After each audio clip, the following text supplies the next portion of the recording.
Selamat pagi, Pak Anton. Apa kabar? Baik, Assalamualaikum Pak. Puasanya masih semangat dong ya Pak? Salam. Ya, insya Allah semangat. Selalu semangat, belajar semangat dari Pak Anton nih, luar biasa. Saya ini kepo Pak, kepo, nggak ada kerjaan, jadi cari-cari kerjaan dan tapi seneng, ada sesuatu manfaat yang dirasakan buat teman-teman. Jadi teman-teman saya mungkin minta waktu sekitar 5 menitan ya Pak ya, biar ngumpul dulu teman-teman nih pada Monggo. join. Siap, Eh, siap, siap. Ya, jadi hal yang menarik bahwa saya membangun satu komunitas reseller. Ini sebenarnya komunitasnya terbuka, siapa aja bisa join. Kita bicaranya mengenai travel agent dan setiap hari jam 8.50 Senin sampai Sabtu saya live gitu ya. Awalnya nyoba-nyoba Zoom, nyoba ini, nyoba itu, tapi nggak begitu cocok, Pak. Ternyata live story ini, satu, gampang dioperasikannya, kedua, jangkauannya kemana-mana, ketiga, sangat-sangat apa ya, friendly menurut saya. Nanti ini juga mungkin buat Bapak jadi inspirasi, Bapak kan ini ngajar, Pak. Jadi bisa ngajar lewat Insta Story gitu ya. Yang menariknya dari Insta Story ini adalah ada rekamannya 24 jam, Pak. Jadi kalau sekarang ini ada yang nggak sempet, misalnya 8.50 atau nanti baru joinnya mungkin 9.30. Nah, ini bisa selama 24 jam. Kalau kebetulan kalau saya karena ini buat komunitas, saya rekam dan saya masukin ke YouTube, Pak, supaya ini lebih kepada edukasi gitu ya. Ini sudah 14. Wah, ini seru nih, Pak. Mas Dipta ini dari Jogja, Pak. Jadi Luar biasa. Arumuci dari Solo, Pak. Lalu Pak Felix dari Cilegon gitu ya. Ini dari mana-mana dan kemarin ada dari Loksemawe gitu ya. Ini juga selalu Loksemawe. Saya pernah ke Aceh, Bapak pernah ke Aceh, Pak? Pernah sampai ke apa? Yang ujungnya tuh Sabang, eh Pulau W. Sabang ya. Ya. Uh-uh. Di Nah, itu. undangan. Nah, ini adalah di Lok Semawe, Pak. Lok Semawe itu Oke. 200 kilometer dari Banda Aceh. Saya bilang, Ya. saya nanti mampir deh kalau ke Banda Aceh. Oh, Pak, saya di Lok Semawe. Lok Semawe 200 kilometer. Waduh, tapi luar biasa, Pak. Dia sangat sekali gitu ya. Oke, Pak, kita sudah 20. Kita Sudah start ya? akan mulai ya, Pak ya. Pak Pri, Oke. ini satu kehormatan buat saya. Kalau Sama-sama. kita offline malahan agak sedikit susah ngatur waktunya. Bapak pergi melulu, saya pergi melulu, Bapak ada, Terutama saya Pak Anton yang saya susah. selalu Papa sana. Sekarang ini begitu di rumah aja, udah. Saya bilang, Pak minta tolong, langsung yes gitu ya. Wah itu senang. Dan ini satu yang bermanfaat buat teman-teman yang lain. Hari ini adalah karena spesialisasi Bapak adalah wisata halal. Eh, Mungkin kita mulai dari yang basic. Apa sih kriteria yang dimaksud wisata halal? Silahkan Pak Pri. Ah, ya. Ini Oke, Pak Anton tadi terima kasih banyak, wah luar biasa nih memang semangat Pak Anton nih. Saya lebih enak panggil Pak Anton apa panggil Pak Teddy ya? Biasanya kalau lebih Anton, Pak. akrab Pak Anton, Pak. Anton. Oke. Ya. Ya, dulu saya ini Pak, apa namanya salah satu apa ya namanya ini agak flashback ke belakang sedikit ya. Mengenal Bapak tuh sebetulnya udah lama, tapi ya saya kan namanya orang kecil ya, jadi ngeri-ngeri gitu ya. Siapa yang nggak kenal Pak Anton ya? Dan ya alhamdulillah Pak Anton pagi ini saya bisa live bahwa Pak Anton sekaligus saya bisa belajar. Salah satu yang saya bisa belajar di Pak Anton termasuk yang saya follow juga apa namanya cuitan Bapak di atau tulisan Bapak di grup Asita kita ya, kan Bapak itu ini benar revolusioner benar ya, apa inspiring benar ya, seperti kegiatan kita pagi ini apa menginspirasi gitu. Dan yang saya satu hal yang apa positif saya petik dari Bapak adalah semangatnya itu, Pak. Ya, saya rasa apa di saat-saat seperti ini yang punya terobosan atau punya apa bisa dikatakan kegiatan positif kan bingung ya kita mau cari kegiatan apa gitu ya. Dan Pak Anton mulai apa RTA ini ya, saya rasa ini satu apa ya good idea bener. Dan ya saya berharap insya Allah suatu saat ini bisa menjadi apa ya seperti marketplace ya nantinya ya Pak ya, gitu ya Pak. Partner, Pak. Partner, produk Bapak saya jualin, Pak. Itu luar biasa Pak, itu luar biasa. Sekarang memang ininya apa dunianya dunia digital Pak, ya kan. Offline mungkin kita udah dulu mungkin zaman-zaman tahun 90-an ya saya juga ngalamin dulu kan sebelum ada era apa Facebook, Instagram, dulu kan kita pameran seperti kayak gitu-gitu ya Pak. Ya, brosur, cetak segala macam. Sekarang kan dunianya beda ya. Jadi luar biasa nih Pak Anton. Terima kasih. Saya dapat kesempatan pagi ini untuk kita sama-sama diskusi, terutama saya yang belajar sama Pak Anton. Oke Pak Anton, saya ingin jawab pertanyaan Bapak sekaligus bisa menjadi bahan diskusi kita pagi ini. Mungkin masih jauh dari sempurna atau silakan koreksi apa yang saya sampaikan nanti bahwa pada prinsipnya, pada basicnya yang tadi Bapak pertanyakan bahwa wisata halal ini adalah kita ingin mengakomodir ya kebutuhan Muslim travelernya Pak. Ya, jadi kebutuhan basicnya tuh apa sih? Gitu ya, kebutuhan basicnya seorang Muslim dalam traveling itu apa sih basicnya? Yaitu Pak kewajiban kami sebagai seorang Muslim yaitu kita tidak lupakan sholat Pak, sholat 5 waktu ya, dan makanan halal ya. Oh iya, saya juga ingin sampaikan ini dulu nih apa kepada teman-teman yang join di live Instagram ini, teman-teman Muslim, selamat menjalankan ibadah puasa Ramadan dan semoga puasa kita menjadi ladang amal ibadah kita, teman-teman Muslim, dan tetap semangat dalam situasi seperti ini ya, tetap semangat. Nah ini semangatnya dibakar terus sama Pak Anton. Jadi kembali lagi Pak Anton, saya mulainya memang di saat ini agak flashback ke belakang Pak. 2010 saya membuat satu kantor kecil-kecilan gitu ya, di mana saya ingin mencari diferensiasi Pak. Setelah saya lama jadi freelance tour leader, bekerja di beberapa travel, akhirnya saya memutuskan saya harus mandiri gitu ya, harus punya usaha sendiri lah seperti Pak Anton gitu ya. Dulu malah saya ingat sekali saya mau franchise kayaknya, pengen franchise X Travel ya kayaknya, atau franchise yang lain gitu. Saya udah timbang-timbang sana timbang sini, ingin punya satu usaha gitu Pak di dunia tourism industry ini, yaitu travel. Tapi travelnya itu travel apa gitu Pak?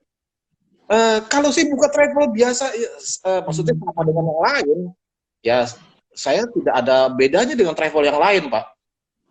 Justru saya mencari diferensiasi.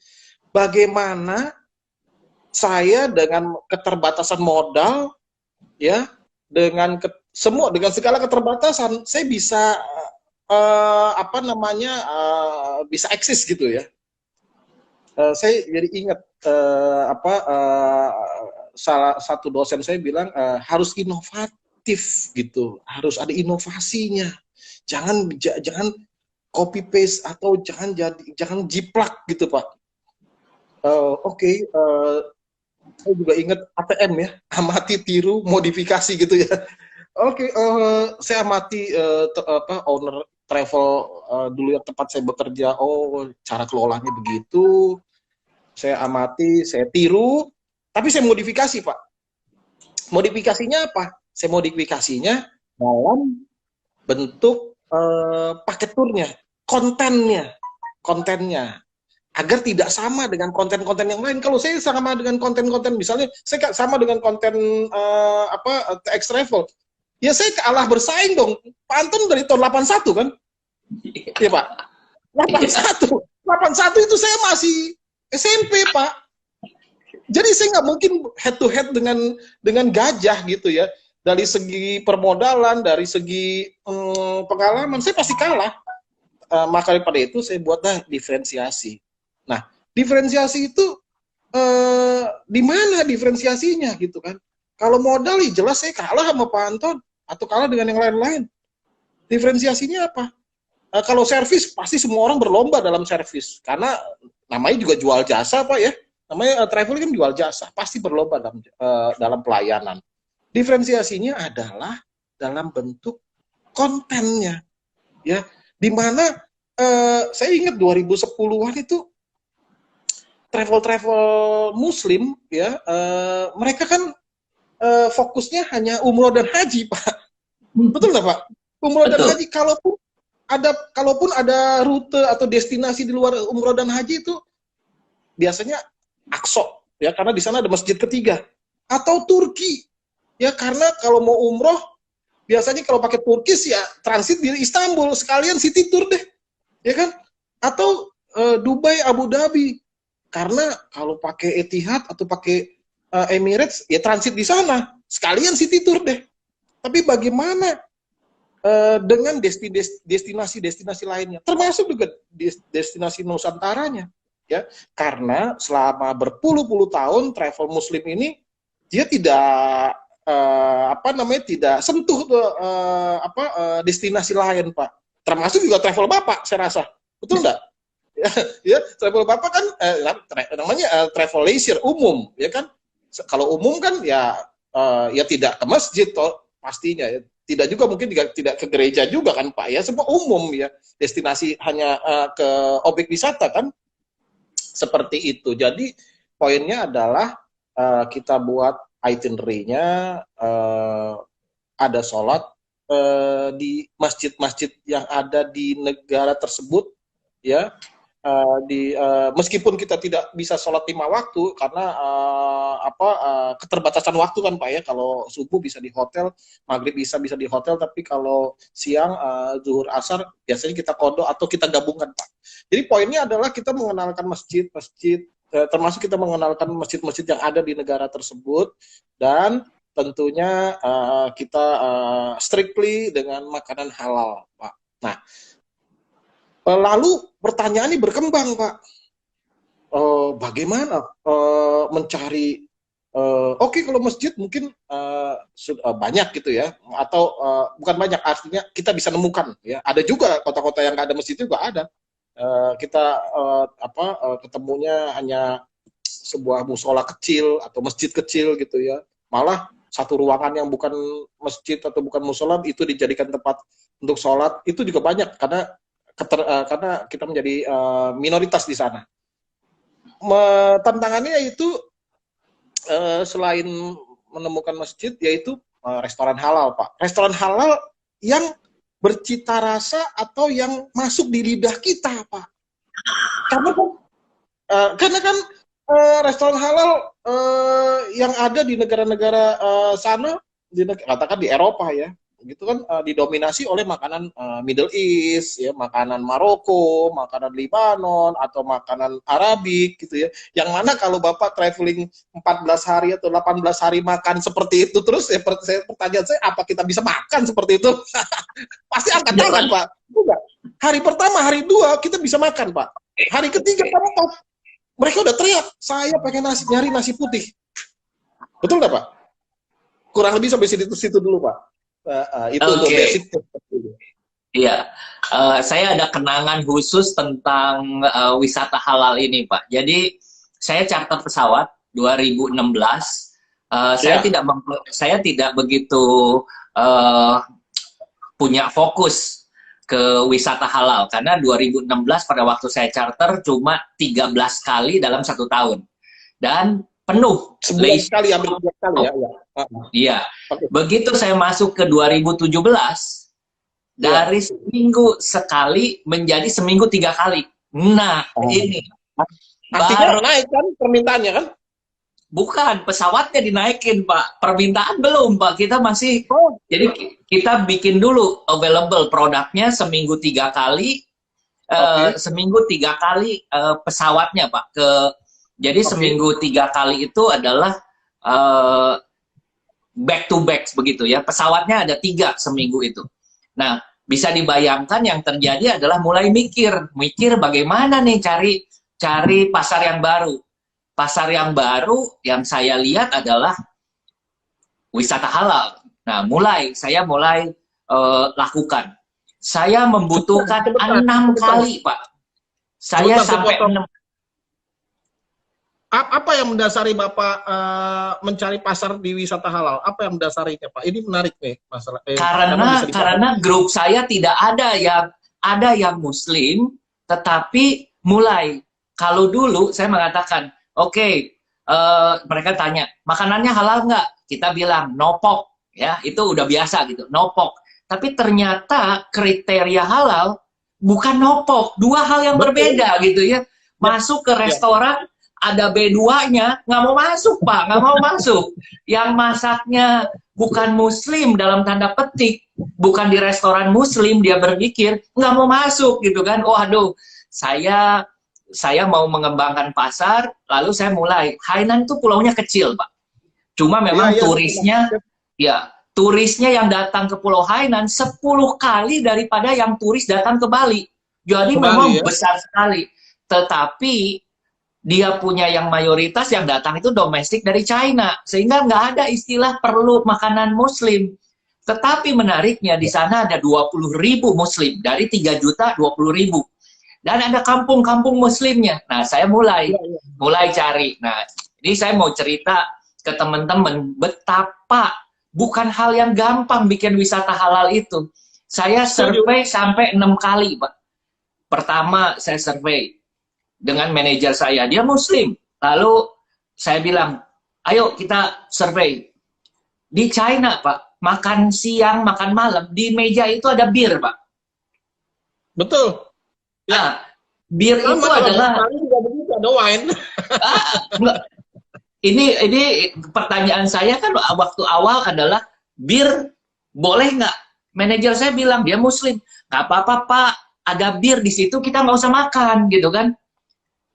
Saya pikir kalau salah bagaimana gitu kan?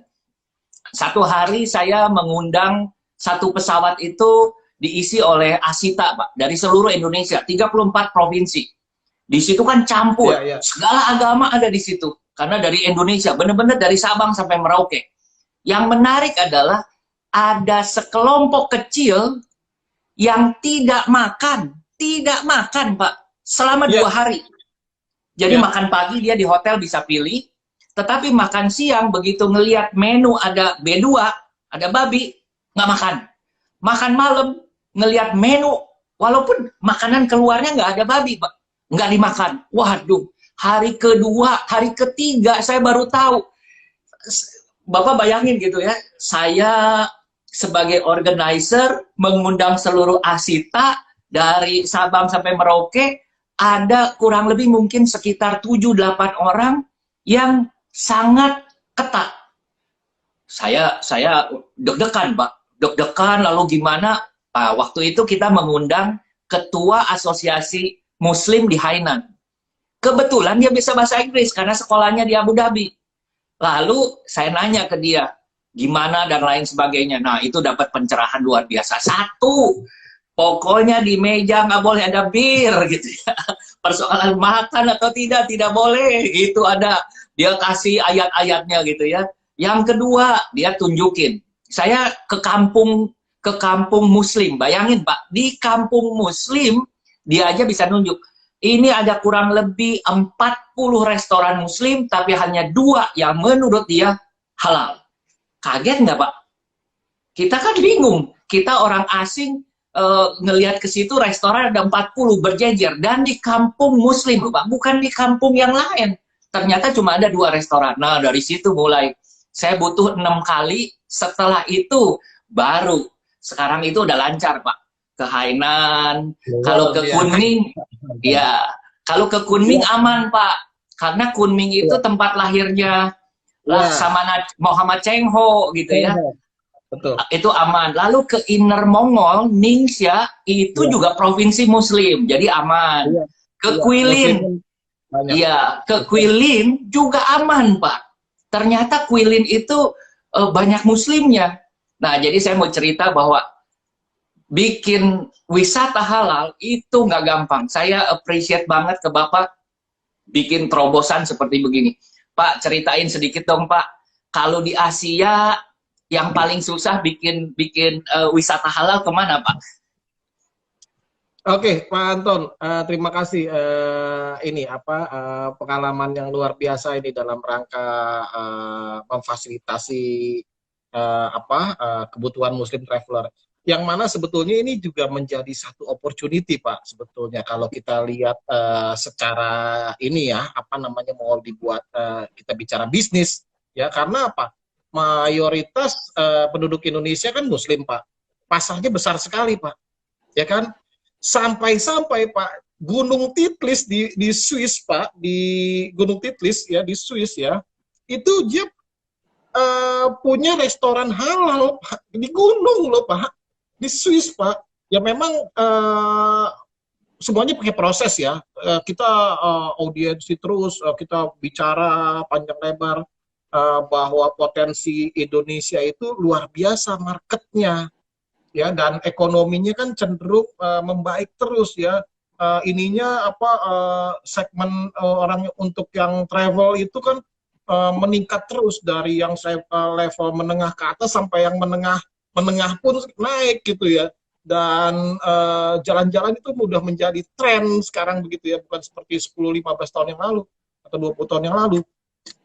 Jadi saya juga termasuk, saya juga apresiasi juga Bapak melakukan hal yang sama seperti kita lakukan untuk destinasi di Mongol, Hainan. Saya juga sudah ke sana. Terima kasih Pak Anton, waktu itu saya juga join kan di grup Pak Anton ke Hainan. Termasuk saya juga belajar ya di sana. Karena begini Pak, saya pun memulainya itu apa namanya ya berdarah-darah juga seperti Pak Anton juga. Saya apa bukan saya survei, tapi saya membuka market ini sampai-sampai istri saya nanya, nanti laku nggak? Seperti itu. Bisa laku nggak? Kamu sekarang nggak ada kerjaan apa-apa loh. Dulu kan saya freelance tour leader Pak, lama. Freelance outbound tour leader ya. Jadi bawain grup orang gitu ya, grup Bapak misalnya gitu ya, terutama outboundnya ya. Dan 10 tahun terakhir memang saya di destinasi Eropa. Jadi sebelum saya buat travel Adinda Azara ini, saya sebetulnya sudah tahu nih Pak tempat-tempatnya nih. Karena kan meskipun saya bawa travel umum, kan diisi apa pesertanya kan banyak yang Muslim Pak. Seperti yang tadi Bapak ceritakan, saya juga sering kali jumpa dengan peserta tur yang memang strict ingin halal gitu ya. Apa yang seperti tadi Bapak katakan bahwa ada B2 digantung ya nggak mungkin mau masuk gitu ya. Saya juga belajar Pak apa dari pengalaman yang ada ya. Memang benar Pak Anton bahwa pemahaman kan pemahamannya beda-beda Pak. Seringkali beda-beda. Ada yang oke, nopok santai aja gitu ya, yang penting nggak ada babi gitu ya, nggak ada B2 gitu ya, nopok oke. Apalagi kalau kita di Eropa kan di atas meja kan ada wine Pak, itu kan seperti sama lah kalau di China ada bir gitu ya. Ada yang santai aja, tapi ada juga yang nggak mau makan ya, termasuk makan pagi di hotel. Nah permasalahannya kan Pak, hotel itu kan bukan hotel syariah ya. Dulu 2010-an saya ingat jarang sekali yang breakfast halal. Kalau sekarang mungkin di Jepang sudah ada Pak, ya di Jepang, di Korea sudah banyak hotel hotel halal gitu dengan sertifikat loh Pak ya. Kita bicara sertifikat ya, bukan nopok nolak ya. Sudah banyak kalau sekarang. Karena apa? Karena Muslim travelernya tuh naik Pak. demand-nya tuh naik. Wah, mereka nggak mau kehilangan pasar kan. Itulah salah satu yang kami selalu komunikasikan melalui forum yang kita buat Pak di 2015, yaitu IITCF ya, IITCF, Indonesian Islamic Travel Communication Forum ya. Jadi forum bersama travel muslim untuk sama-sama kita belajar, kita mengkampanyekan, kita yuk bermain apa ya namanya ya, bermain lahan lain selain umroh dan haji, karena ini adalah opportunity Pak ya. Coba bayangkan ya, di era misalkan di saat umroh stop ya, kalau seandainya pandeminya ini tidak meluas kan, sebetulnya halal turnya bisa dilakukan Pak, bisa dijalankan kan Pak, karena untuk mengisi kekosongan ya di saat umroh stop gitu ya, pada saat musim haji misalkan seperti itu ya, atau pada saat seperti ini ya. Jadi kembali lagi Pak, memang benar bahwa apa namanya, membuat paket tur halal itu tidak mudah Pak ya. Saya pun sampai membuat satu buku namanya Muslim Travel Solution, yang mana ini sebetulnya bukunya ya buku jauh dari sempurna, tapi saya mulai Pak, saya mencoba mulai Pak, karena saya lihat kembali lagi yang tadi saya sampaikan, 2010 itu 2011, aduh saya prihatin gitu ya. Saya rasa masih bisa dihitung dengan jari, atau mungkin tidak ada travel yang concern kepada wisata halal ya. Maka daripada itu, dengan tertatih-tatih ya, mencoba menyampaikan kepada klien-klien kami gitu ya, bahwa oh ini kita begini loh, itinerary-nya seperti ini, dan makanannya seperti ini.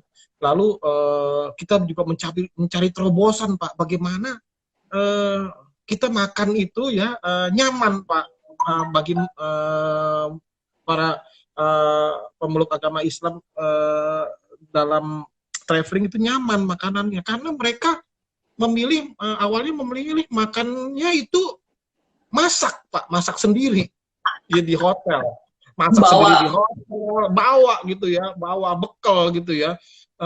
Oke, saya nggak bisa melarang juga ya, karena saat itu kan memang keterbatasan kita restoran Pak gitu ya.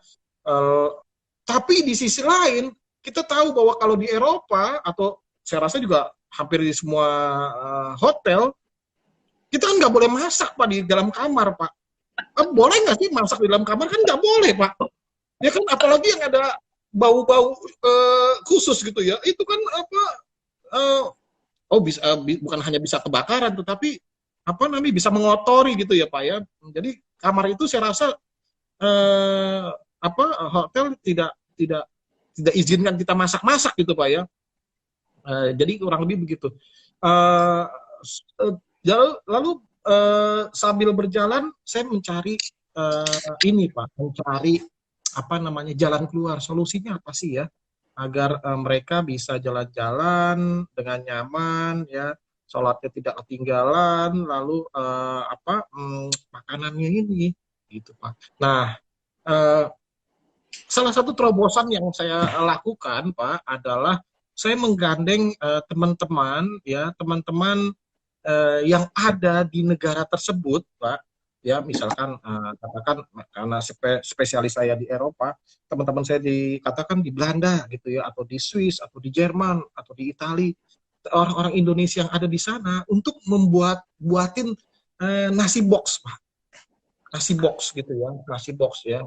Saya tanya, Bu, bisa nggak bikinin kita catering? Oh, memang saya sering bikin catering kan kita juga di sini kangen masakan Indonesia. Kadang-kadang kalau ada acara di KBRI, di KJRI, kita sering bikinin. Akhirnya saya pesan-pesan seperti itu Pak. Jadi kalau makan malam mereka kirim ke hotel. Kalau siang mereka kirim ke satu objek wisata, kita makan sama-sama, kita cari tempat gitu ya untuk makan sama-sama. Dan itu memang juga ada keterbatasannya juga, karena kalau winter susah kan Pak, kalau makan di tempat terbuka dingin begitu ya. Sementara kalau kita mau makan di dalam bus nggak nggak bisa terima kita makan di dalam bus. Nah ini juga satu tantangan Pak. Seperti itu. Maka daripada itu ya kita pinter-pinter kita mencari solusinya lah, solusinya lain lagi, kita pakai masjid untuk makan, minta izin untuk kita makan di sana dengan nasi box tersebut. Meskipun juga ada beberapa klien kita yang bilang, aduh ini nggak proper ya, masa jalan-jalan makannya nasi box gitu ya, makannya harus di restoran yang ini dong gitu ya. Ada juga seperti itu ya Pak. Jadi memang kita harus lihat tipikal klien kita Pak. Kita mau bermain di segmen mana ya, dan di di destinasi mana. Karena kalau kita main di Turki, saya rasa kan nggak masalah Pak, makanan halal itu di sana nggak masalah ya, Turki, Dubai seperti itu ya.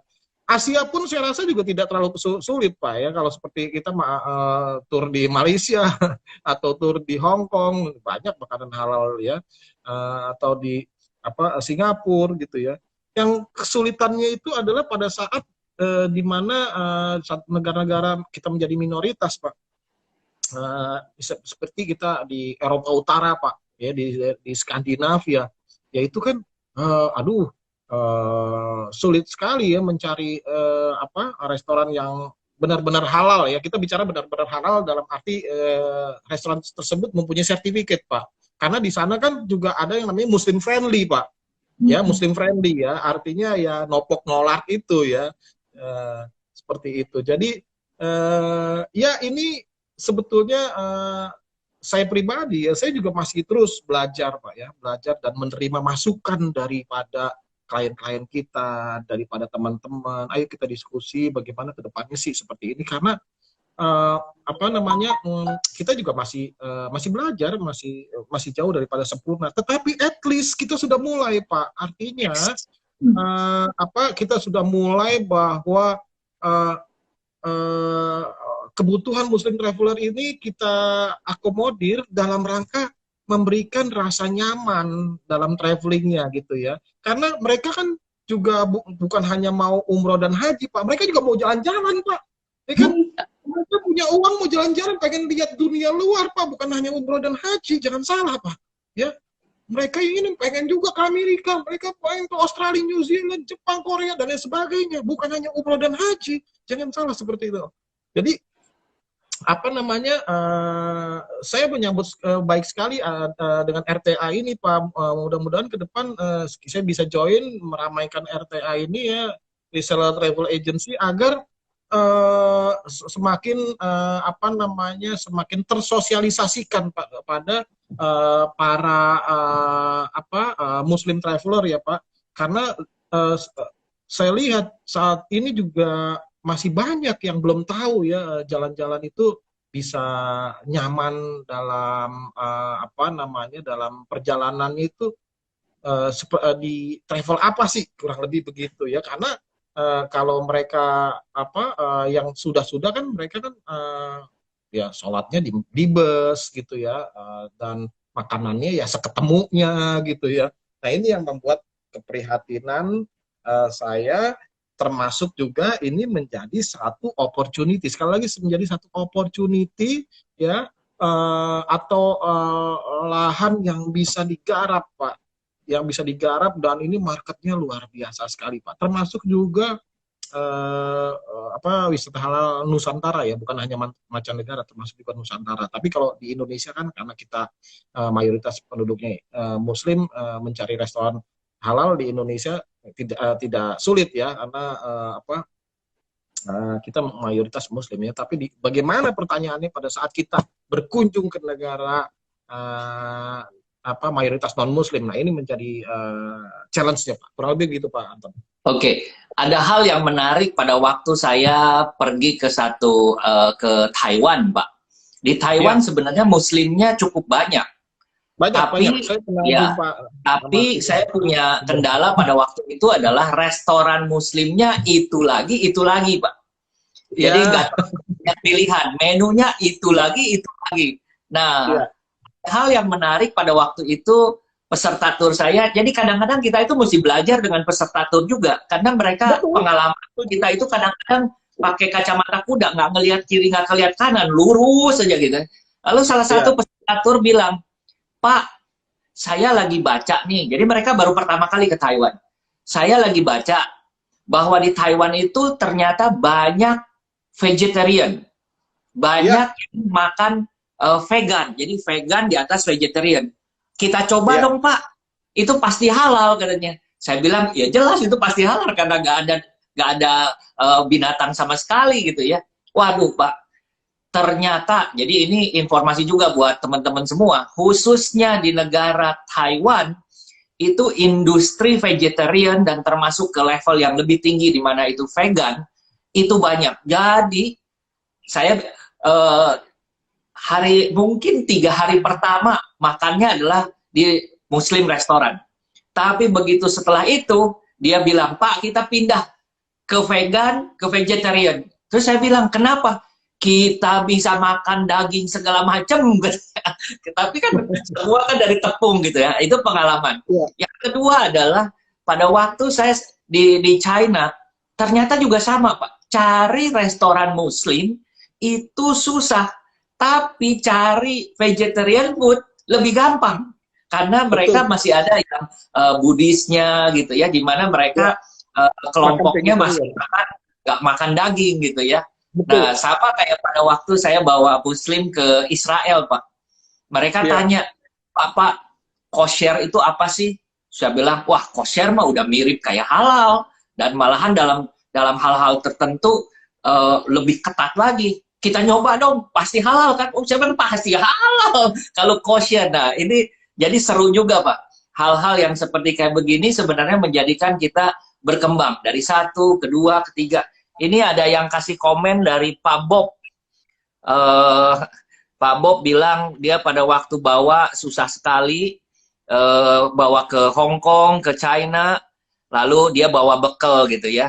Nah ini Pak iya. Dipta dari Jogja, lebih aman bawa bekal sendiri atau cari wisata restoran halal? Mas Dipta udah dikasih tahu tadi nyari restoran tuh susah gitu ya. Kalau bawa bekal itu lebih susah lagi. Coba misalnya 40 orang, gimana Pak mau bawa bekal? Silakan Kalau Pak. bawa, ya, jadi gini, kalau saat ini ya, saat ini sih saya merasakan alhamdulillah lebih mudah kalau saat ini Pak. Saat ini lebih jauh lebih mudah karena ya ada Mbah Google gitu ya. Memang beda sekali dengan 10 tahun yang lalu ya pada saat saya Hmm. mulai ya. Ada Mbah Google, kita bisa searching, nyari apa, restoran halal, nyari apa, masjid, ya tinggal googling aja. Lalu yang kedua adalah saat ini sudah banyak Pak, apa namanya, eh, restoran halal yang termasuk tadi saya ceritakan Pak, di Gunung Titlis itu Pak, di Ya. Swiss. Mereka itu takut Pak kehilangan market Muslim Pak, ya. Kita udah sering kali audiensi dengan mereka, kita sampaikan bahwa kita ini dari Indonesia, kita selalu kalau ke kita Gunung Titlis kita mau makan di gunung Pak, ya di restoran panorama. You ini dong provide halal halal menu dong. Karena kalau you kasih halal menu, uh, saya yakin nanti tingkat kunjungannya pasti akan naik Pak. Saya bilang begitu sama mereka. Mereka kaji, lalu mereka diskusi dengan kita melalui forum yang tadi saya sebutkan, IITCF itu Pak, ITCF itu. Dan alhamdulillah 3 tahun yang lalu, saya rasa ya 2017 akhir mereka membuat menu halal Pak, dan itu memang perlu investasi kan Pak ya, karena membuat menu halal itu kan mereka harus investasi banyak hal Pak, termasuk sertifikatnya ya, karena untuk mendapatkan sertifikat halal tersebut Kak, itu kan ada prosesnya Pak ya, karena kalau kita bicara halal itu kan dari bahan bakunya mereka dapatkan dari supplier yang halal ya, lalu pengolahannya Pak, tidak bisa dicampur ya dengan dengan yang lain, kurang kurang lebih seperti itu Pak. Jadi mereka investasi. Nah, hal tersebut juga kita sampaikan Pak kepada Accor Group Pak, kepada grup hotel ya. Saya bilang gini, Accor Group kan itu yang membawahi banyak hotel Pak, brand hotel kan Pak ya, termasuk Ibis, Mercury dan sebagainya ya. saya sampaikan bahwa you kalau punya makan pagi breakfast halal, wah itu okupansi punya hotel pasti naik. Benar. Saya bicara itu pada apa namanya salah satu pimpinan salah satu CEO-nya. Mereka sebetulnya sudah concern Pak kepada pergerakan Muslim traveler ini. Ya semakin hari semakin banyak, ya semakin meningkat, ya. Tetapi mereka juga apa namanya punya kendala, yaitu kalau mereka mau buat standarisasi ada breakfast halal itu kan harus rempak, ya, dan itu investasi besar, ya. Tapi poinnya adalah kita lakukan Pak, dan kita dorong terus, kita apa istilahnya ya melakukan soft diplomation Pak, ya. Karena ini kan kita tidak bisa paksa Pak, ya. Apa kita tidak bisa paksa, tapi saya yakin mereka juga punya, kalau kita bicara dalam perspektif tentang bisnis, ya, mereka ini kok, mereka concern kok bahwa ini adalah bisa meningkatkan bisnis mereka Pak, terutama hotel, ya, terus restoran, ya, di satu objek wisata. Tetapi memang keterbatasannya adalah mereka juga butuh edukasi Pak, ya. Salah satunya yang kita lakukan adalah edukasinya pada hotel-hotel adalah misalkan arah kiblat Pak untuk sholat, ya, arah kiblat untuk sholat, ya. Kan rata-rata tidak ada arah kiblat, ya. Kalau sekarang sih gampang nih, kita udah pakai smartphone, ya, tinggal kita install arah kiblat, bisa dijumpai, ya, di smartphone kita. Tetapi bagaimana dengan misalkan apakah semua orang pegang smartphone juga gitu, ya? Kan juga enggak juga, ya, mungkin, ya, kalau untuk orang-orang tua gitu, ya. Seperti itu yang traveling tanpa smartphone. Jadi kita edukasi Pak sampai saat ini bahwa tolong kalau ada yang tanya arah kiblat, arahnya ke sini nih, kurang lebih begitu. Terus apa namanya, ya, kita sampaikan juga bahwa kalau makan pagi ada menu halal itu jauh lebih baik. Artinya tidak disatukan. Karena kan kalau makan pagi kan kita buffet kan Pak, ya kan? Ada chicken, ada beef, sebelahnya ada B2 gitu kan, ya. Biasanya ya kita ini jadi istilahnya dalam tanda kutip ilfil gitu, ya. Sebelahnya mau makan, sebelahnya ada B2. Aduh, jadi kita memang biasanya kita sarankan kepada peserta tur, kita mengambil yang aman-aman saja, ya, aman-aman saja. Misalnya kita ambil buah, ya, atau telur rebus seperti itu, ya. Kemudian kita aman-amankan saja. Tapi alhamdulillah Pak, sekarang sudah banyak Pak hotel-hotel yang memisahkan restoran, ya Pak. Kalau kita lihat di Jepang lebih maju Pak. Jepang lebih maju Pak untuk masalah halal ini, dia lebih maju Pak. Dia sudah pisahkan makan paginya Pak dengan yang umum Pak. Itu luar biasa, ya. Seingat saya, ya, setahu saya di Indonesia aja, negara yang mayoritas Muslim, saya rasa baru Hotel Sofyan di Jakarta itu, hotel yang syariah gitu, ya. Yang selebihnya ratusan hotel di Jakarta, saya rasa belum ada yang apa namanya istilahnya punya sertifikat halal, atau mungkin ada tapi saya nggak tahu. Artinya begini Pak. Jarang sekali. Jarang sekali. Iya. Ya, Bapak katakan makan di hotel bintang 5 di kawasan Sudirman Tamrin. Apakah di situ sudah ada tulisan halal menu atau halal section? Kalau di Jepang mereka udah pisahkan Pak, ditulis di sini ini halal menu.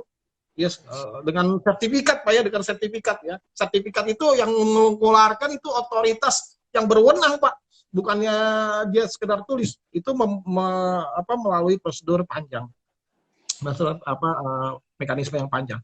Kurang lebih begitu Pak. Jadi alhamdulillah sih sekarang sih lebih mudah, ya, dan saya bersyukur jadi ini lebih memudahkan dan memberikan kenyamanan bagi Muslim traveler, termasuk juga bagi kita Pak, para pelaku, ya, pelaku travel ini juga sekali lagi menjadi menjadi ladang atau menjadi opportunity kita untuk menjadi alternatif lain bisnis kita ya, di samping yang sudah ada misalkan umroh dan hajinya, atau seperti di TX Travel yang sudah ada yang leisure-nya, tapi Bapak mau membidik pasar muslim, why not ya. Kita sekarang udah lihat ke 2 tahun terakhir top 10 agent udah buka ini kan, udah buka khusus untuk halal turnya, udah buka kan Pak, 2 tahun terakhir saya lihat tur besar. Karena apa? Kembali lagi mereka tidak mau kehilangan pasar mereka, Pak. Poinnya seperti itu, ya. Dan alhamdulillah pula travel kecil Pak Adinda Azahra ini, tetapi setahun maksudnya setiap tahunnya kita grafiknya naik terus Pak. Saya boleh share sedikit Pak, 2019 Pak Adinda Azahra itu 3 kali lipat Pak. Ya ininya grafiknya dari 2018. 2019 kita 3 kali lipat dari 2018. 2018 ya lebih bagus daripada 2017. Terus gitu ya. Memang kita awalnya mulainya itu hanya dari satu grup yang isinya cuma 10 orang. Sedih Pak memang awal-awalnya Pak ya. Tapi ya berkat bantuan teman-teman media ya, karena kita juga butuh teman-teman media untuk mensosialisasikan ini, termasuk juga bantuan Pak Anton di RTA nanti, agar ini menjadi lebih masif, lebih bisa tersosialisasikan. Ini satu big opportunity Pak, kurang lebih. Amin, amin. Pak, mau nambahin lagi karena kurang aware bahwa ada satu kapal pesiar sama. Iya. Ya, cuma ada satu kapal pesiar, yaitu namanya Genting Dream Cruise. Dia tahun 2018 akhir mempunyai satu buffet corner, halal corner restoran. Ini bukan restoran, buffet ya. Jadi satu corner saja. Dan yang paling menarik adalah sekarang ini saya sudah 17 kali Pak naik kapal itu.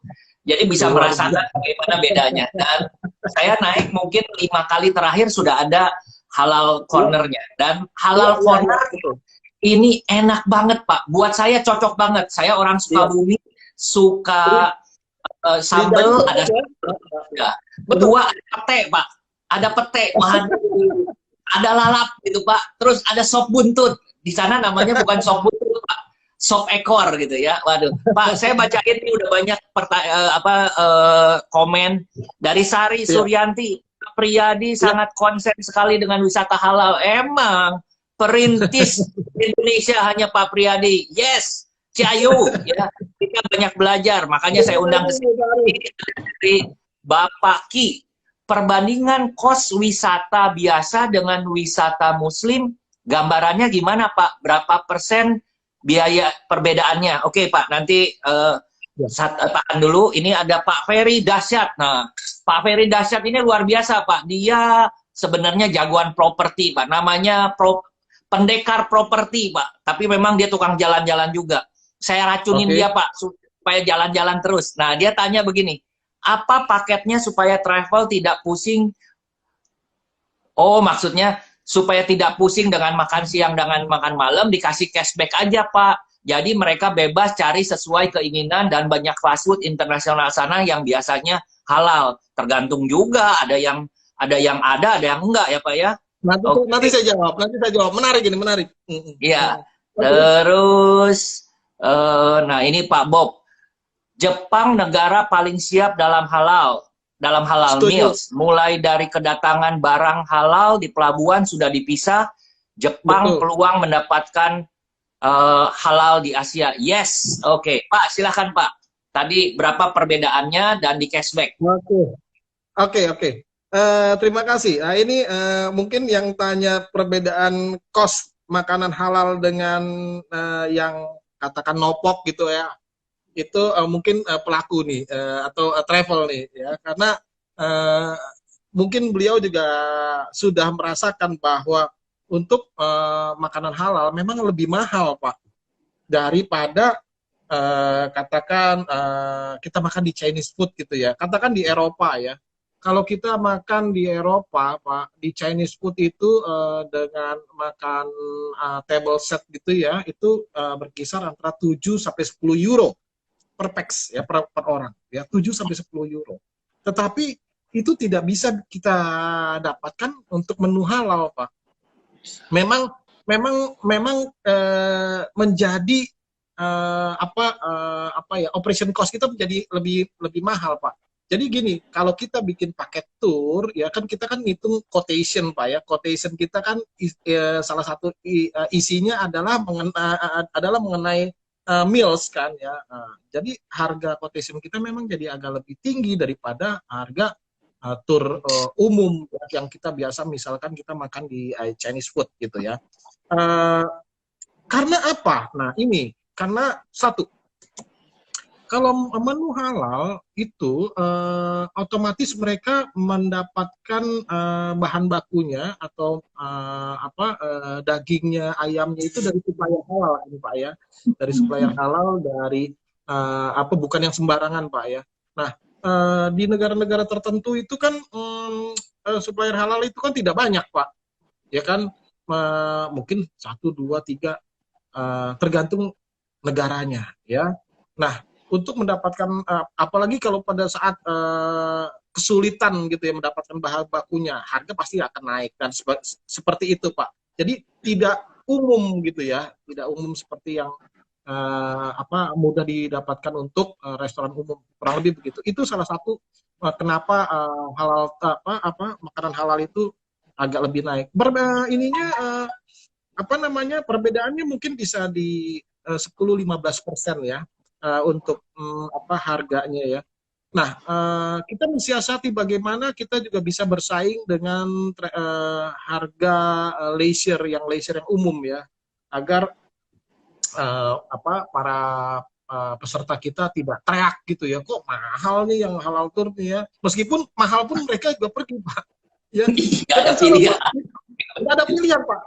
Karena mereka begini, oh ya udah deh, nggak apa-apa, mahal sedikit nggak apa-apa, yang penting halal. Kurang lebih seperti itu, Pak. Ya, kecuali yang tadi tuh ada pertanyaan bahwa kasih cashback aja, mereka makan sendiri masing-masing. Belum tentu juga itu menjadi satu solusi yang baik, Pak. Karena begini, Pak, ya, namanya satu grup tour ya, ini beda dengan kita membawa keluarga kita, Pak. Hanya 4-3 orang, 7 orang, 5 orang. Satu grup tour 40 orang dikasih cashback, mereka cari makan sendiri. Kita kan harus bermain dengan time management, Pak. Ya kan, waktu makan siang yang harusnya 35 menit, 45 menit, 1 jam, itu bisa molor 2,5 jam, Pak. Karena apa? Karena mereka cashback, ya, karena mereka mencari makanan masing-masing, ya. Udah begitu antrinya dan lain sebagainya, mereka nggak tahu mau makan apa. Kita nggak mungkin kita sulit juga mengikuti selera mereka satu-satu. Kan kurang lebih begitu, Pak. Kalau kita sudah arrange sebelumnya di satu restoran ya, mereka sudah prepare, datang mereka langsung bisa makan, Pak. Bisa on time, ya kan? Langsung habis makan jalan lagi. Kan kita di sini bermain dengan waktu, Pak. Kita kan ada itinerary yang kita harus jalankan sesuai dengan timingnya. Kita punya time management yang ketat, Pak. Apalagi kalau di Eropa itu pemakaian busnya hanya bisa maksimum 12 jam. Itu termasuk lunch, termasuk dinner, termasuk objek wisata, termasuk sholat, dan lain sebagainya. Perjalanan dari titik A ke titik B, dan lain sebagainya. Maka daripada itu, seorang tour planner, dia harus pengalaman di lapangan, Pak. Ya, saya kadang-kadang sedih, Pak. Banyak travel, mohon maaf, saya nggak usah sebutin travelnya. Dia tulis itinerary sebanyak-banyaknya itu hari, ya. Dalam hati saya itu, apa orangnya terbang gitu, 1-2 menit turun terus naik lagi, turun naik lagi. Apakah harus seperti itu? Mereka kan ingin nyaman, Pak. Ya, mereka mohon maaf ya, mereka nggak pengalaman di lapangan, Pak. Mereka hanya tulis di brosurnya tuh, di websitenya sebanyak-banyaknya agar bisa menarik, Pak. Betul nggak? Agar bisa menarik orang, wow, dalam satu hari ini kunjungannya banyak loh, gila, lebih banyak daripada travel Anu, gitu ya. Kalau saya jujur aja, saya nggak berani nulis banyak-banyak. Saya nulis proporsional, benar-benar ya. Karena saya mengerti sekali. Saya 28 tahun di travel, Pak. Dari 92, saya mengamati tipikal orang Indonesia ini kan santai-santai jalannya. Ya foto dulu cekrek sana ini, mampir dulu souvenir. Betul nggak, Pak? Beda sama orang Hong Kong sama orang bule, betul jalannya tuh. Oh, grup-grup Jepang tuh, oh, kompak gitu ya. Betul nggak? Kita ini orangnya santai gitu, Pak. Nggak perlu juga terlalu banyak sejarah, tetapi yang penting ada selfie, ya kan, makanan enak, dan jalannya santai-santai, pelan-pelan. Nggak bisa dibikin gerubak-gerubak. Kurang lebih seperti itu, Pak. Jadi, kita juga harus memahami karakter daripada klien kita, Pak, dan kebutuhan mereka. Jadi kembali lagi mengenai cost halal meals itu memang di atas rata-rata daripada makanan umum gitu ya, untuk tur umum ya. Yang kedua yang cashback ya, tadi saya ulas lagi sekali lagi bahwa cashback itu memang tidak mudah ya. Memang kita juga lakukan cashback ya, tetapi kita tidak bisa tiap hari cashback. Ini tur apa kan katanya travel itu mengatur perjalanan, kok sampai sini kita dilepas begitu aja. Ini juga nggak proper. Saya melakukan cashback itu, Pak, dan juga dilakukan oleh travel Bapak atau travel teman-teman lainnya. Saya juga setuju, saya melihat seperti itu ya. Saya setuju bahwa cashback itu dilakukan seperti di tempat-tempat permainan, Pak. Seperti kita ke Disneyland, oke? Kita ke Universal Studio, ya, atau ke tempat-tempat permainan lainnya, atau shopping, ya, acara shopping, ya, memang kita kasih cashback. Tapi cashback itu biasanya kita kasih di lunch, Pak, bukan di dinner, karena mereka sambil menikmati wahana permainan, sambil mungkin mereka mau take away ini makanannya dan lain sebagainya. Karena sulit, Pak, kalau di dalam satu tempat objek wisata, permainan seperti itu ya, kita kumpulin mereka untuk lunch bareng-bareng. Yang satu masih dinyangkut di sana, yang satu masih nyangkut di sini. Ya kan, di wahana ini, wahana itu, yang satu masih nyangkut di toko ini, yang satu masih nyangkut di toko itu. Sulit. Ya makanya kita kasih cashback agar waktunya lebih efisien dan mereka lebih leluasa dalam memilih. Tapi kita juga harus jelaskan juga nih, restorannya ini aja. Biasanya kalau sebelum kita berikan mereka waktu free time, kita kasih mapnya, Pak. Kita kasih mapnya nih. Ini restorannya ya, ini ada ini, ada ini, ada ini. Tapi kita kasih tahu bahwa ini pasti antri panjang loh. Gini.